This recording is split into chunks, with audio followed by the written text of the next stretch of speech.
Hi, this is Sarit Switzer, and welcome to the It Is Taught podcast, a podcast devoted to the teachings of Rabbi Shneur Zalman of Liadi as recorded in his most famous work, the Tanya. My hope for this show is to make these teachings accessible and relatable to the average person, regardless of prior Jewish education or affiliation. The episodes follow the prescribed daily study portions and are meant to serve as practical lessons in how to live your life as your true self and develop an authentic and powerful relationship with your Creator. I have personally experienced the effects the study of this work has had on me, and I'm excited to share what I can of this knowledge with you.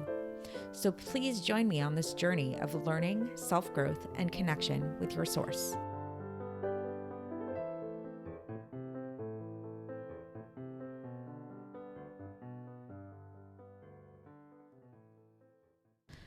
Hi, and welcome to the It Is Taught podcast. This is episode 466 for the 10th of Adar in a regular year.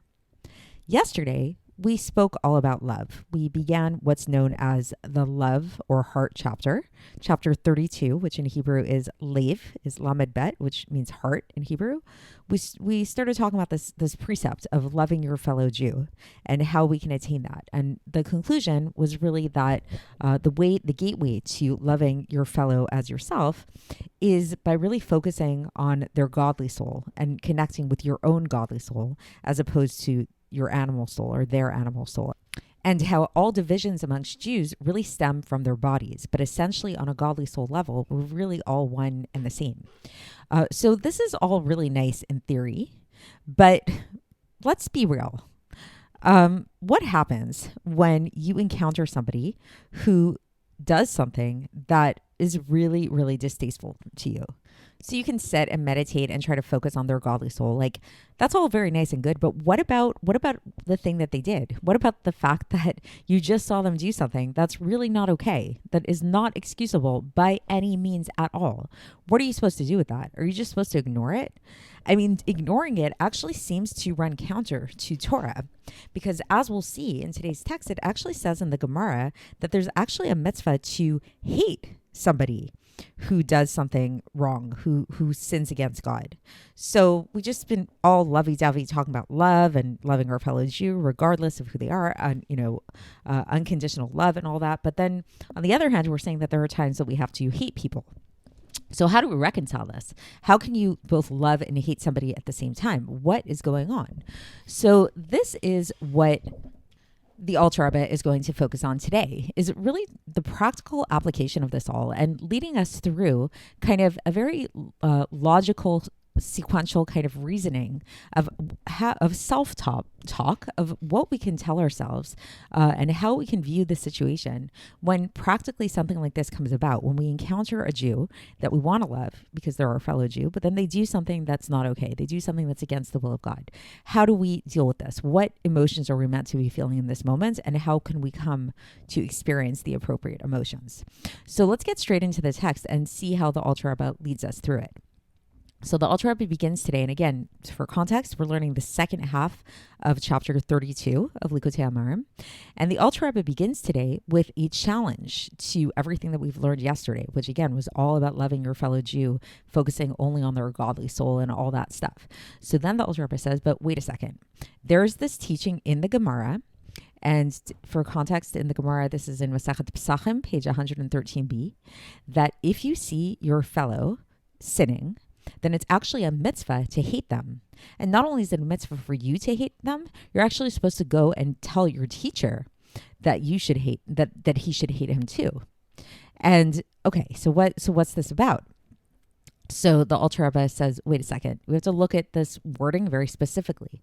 If you look, the wording in the Gemara says, Mi shero'eh b'chavero shechata, he who sees his fellow who sinned. And so the Alter Rebbe really hones in on this word fellow, which in Hebrew chavero, or like friend, which he says, what this means, the definition of this word friend, fellow in this context, is somebody who is on par with him as his equal in Torah and mitzvahs, meaning to say that this person is on the same level as you. This is somebody who is just as knowledgeable as you are, had the same kind of like orientation in terms of Torah and mitzvahs. Let's assume like the same educational background, all of that kind of stuff. So kind of like if you've heard a few episodes ago, I spoke about the story about what at McGill University, how I took a beginner Hebrew class, which was kind of funny because I speak fluent Hebrew, and it was kind of like a way to get like an easy A and get extra credits really easily. And I spoke about the fact that it really wasn't fair because here I was breezing through the class, getting hundreds on all the tests with literally like zero work when the other students in the class were really struggling there. So in that kind of context, it would be like sort of the same thing of like if I were to see one of my students in class getting a 60 on the test, could I judge them and say, oh, wow, here I got 100 and you just got a 60. Like, wow, you must have really not studied. You must have really not put in the work. You must have really, you must be really dumb, whatever it is. That really wouldn't be fair because here I am. I'm coming with my background of living in Israel, going to Jewish schools my whole life, coming in with this whole set of knowledge of knowing Hebrew, and I don't know where this person's coming from. This might be the first time that they've ever seen a Hebrew letter in their whole life. So how can I fairly judge them when they're not necessarily where I'm at? So this is the first thing that the Alter Rebbe says, is he says that when you see somebody doing something that is not okay, somebody's doing a sin against God. So while the Gemara says that if your fellow is doing this, you have to ask yourself, is this really my fellow? Is this somebody who is really equally on par for me? And honestly, that's kind of impossible to gauge because you don't know people's backgrounds. You don't know their struggles. We had a previous episode about the whole idea of you being humble before every person, not knowing their struggles and everything. And not only that, continues the Alter Rebbe, it's actually not enough to just know that this person is your fellow to hate them. If, let's say, theoretically speaking, and again, this is very theoretical because it's like, how can you really know where another person's standing, what level they're on, how much Torah they know and everything. But theoretically speaking, let's say you did see somebody like this who you really were pretty confident to say that they should know better, that they, are on the same level of you in terms of their Torah knowledge, in terms of their background, all of that kind of stuff. Even still, it's not so simple that you're supposed to hate them right away. There's actually something that's incumbent upon you. There's a precept that's incumbent upon you that we learn from Vayikra, chapter 19, verse 17, where it says, that you should rebuke your friend. So you have an obligation. It's the idea of if you see something, say something. If you see somebody doing something wrong, you have to tell them. You're supposed to tell them. And only after you've told a person, and again, this isn't just like a simple kind of person. This is someone who you feel like is your equal. If you've communicated to them that they're doing something wrong and they still don't listen to you, okay, then maybe there's room to say that we can hate such a person, as is written in Sefer Haredim. Then we can say, okay, this was not a mistake. This person's really doing something on purpose here. And this person's purposefully rebelling against God. But as we'll see further on, that it's not so simple in that case either. That even in that case, it's not like you blatantly just hate them and forget about it. It's a little bit more complicated than that. But first, the Alter Rebbe addresses the situation of somebody who is not necessarily your equal. Somebody who isn't you're not like that close with. You don't know them really intimately, which again, as I mentioned, this is kind of, we can say pretty much everybody, because we don't know intimately what's going on for every person's situations, what's propelling them, why they're behaving, how they're behaving. So in any event, for these kind of people who are not on this level of chavero, of like being your equal, being your fellow in that way, then we find this teaching from Hillel the Elder in Pirkei Avos, chapter 1, Mishnah 12, where Hillel the Elder taught that you should be amongst the disciples of Aaron, who loved peace and pursuing peace, and he loved all the creatures and drew them near to their Creator.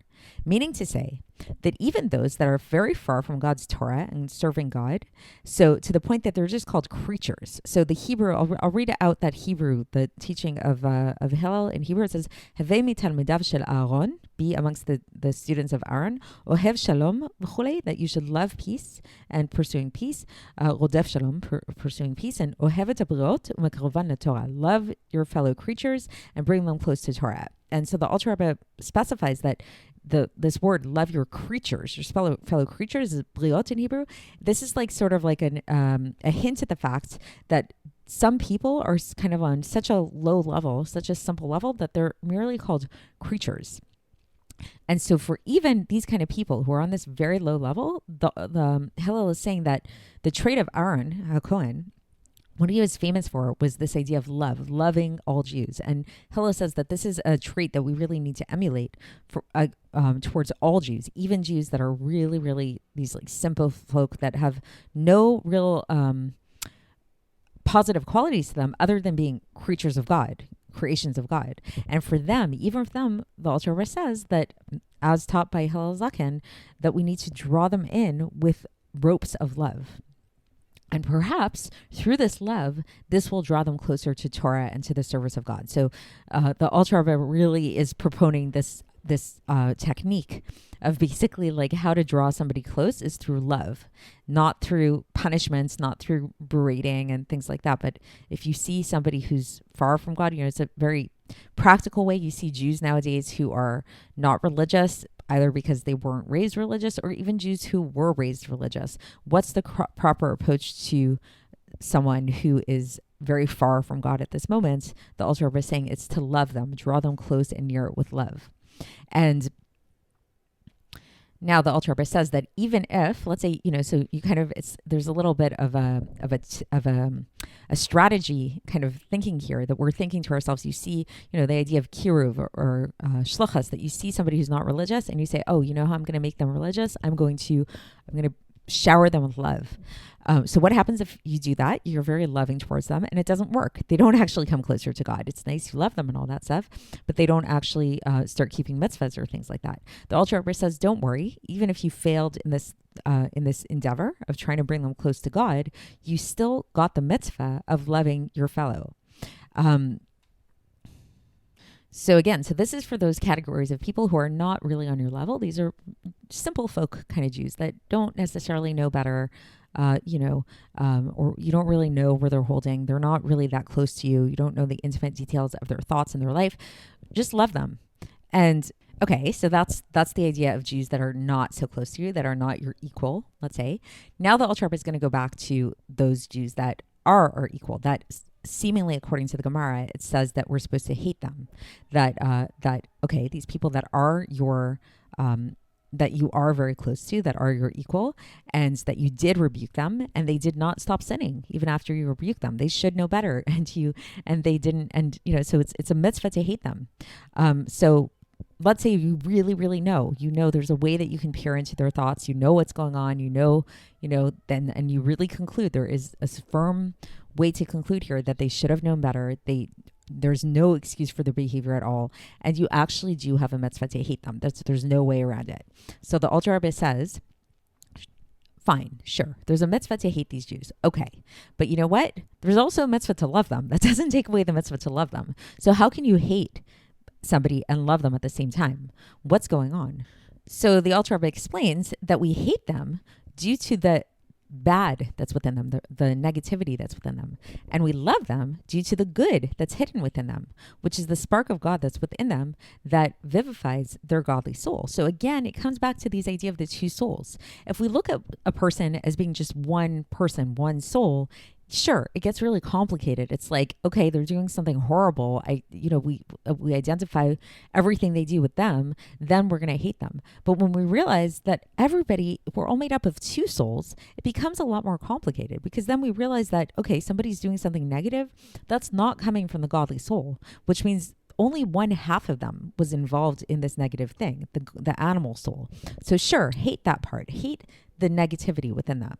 But the godly soul has nothing to do with that. If anything, the godly soul is now really trapped within this exile even further within them. And now you're going to actually feel compassion for this godly soul, because you realize how entrapped, enslaved, like this good is within this person. So it becomes like a Nebuch case. It becomes like you look at this person and you see that they're so consumed with negativity, and it's like, it's so sad for them, because it's like their true innermost self, their godly self, is not allowed to shine through. And it's so steeped in exile, it's so covered up with this negativity. And then you're going to feel compassion towards this person, towards their godly soul. And this compassion, the power of compassion, is actually so strong that it's actually going to nullify the hatred. So true, we had that hatred, we hated the negativity, but then we also feel this compassion towards the godly soul. And that compassion is so strong that it actually nullifies the hatred and it arouses the love. As is said, and this is a citation from Yeshayahu chapter 29, verse 22, Yaakov asher pada et Avraham, that Yaakov redeemed Avraham. So this idea of Yaakov redeeming Avraham, so every one of the forefathers had a specific trait that was associated with that. So Avraham was associated with love or with chesed, this idea of giving, loving kindness, all that stuff. Yitzchak is associated with gevura, restraint, more of this withholding kind of energy that might be more in the category of, we could say, hatred or severity, criticism, things like that. And then we have Yaakov, and Yaakov is associated as he's considered to be the archetype of compassion, of beauty, of harmony. And so this is the deeper meaning of this idea of Yaakov redeeming Avraham, that Yaakov, if we say Yaakov's compassion, redeems Avraham, which is love. So compassion can arouse love. So in simple terms, if you see somebody doing something that you find despicable, that you don't like, well, yes, there might be this immediate hatred that you feel, which is actually an appropriate feeling to have. So the Alter Rebbe is being very affirming in the sense that it's appropriate to feel hatred. If you see somebody doing something that's against the will of God, we don't want to ignore it. We want to actually feel hatred towards that, because if you see somebody doing something against someone you love, you better hate it. It makes sense that you would hate it. But then that hatred should immediately lead you to feeling compassion towards this person, towards the fact that their inner self, their godly self, is not allowed to express itself, and it's being overpowered by all this negative stuff. And then this compassion is going to lead you to really love this person.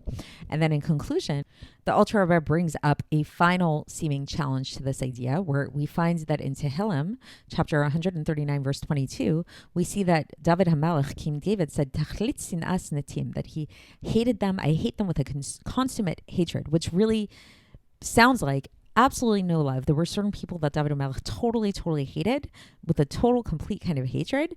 So the Alter Rebbe says what those people that David HaMelech was referring to, these were the heretics and the atheists who had no part in the God of Israel. Like, they really rejected God. These were very specific individuals, which are spoken about this is written about in the Gemara in the beginning of chapter 16 of Masechet Shabbos.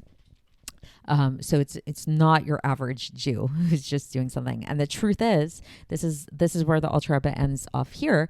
But the truth is that nowadays, these real heretics, they don't really exist. It's not, in order to be a real heretic, you have to know quite a bit. You have to have your head on straight. It can't be coming from like trauma or something like that. These kind of people don't really exist nowadays.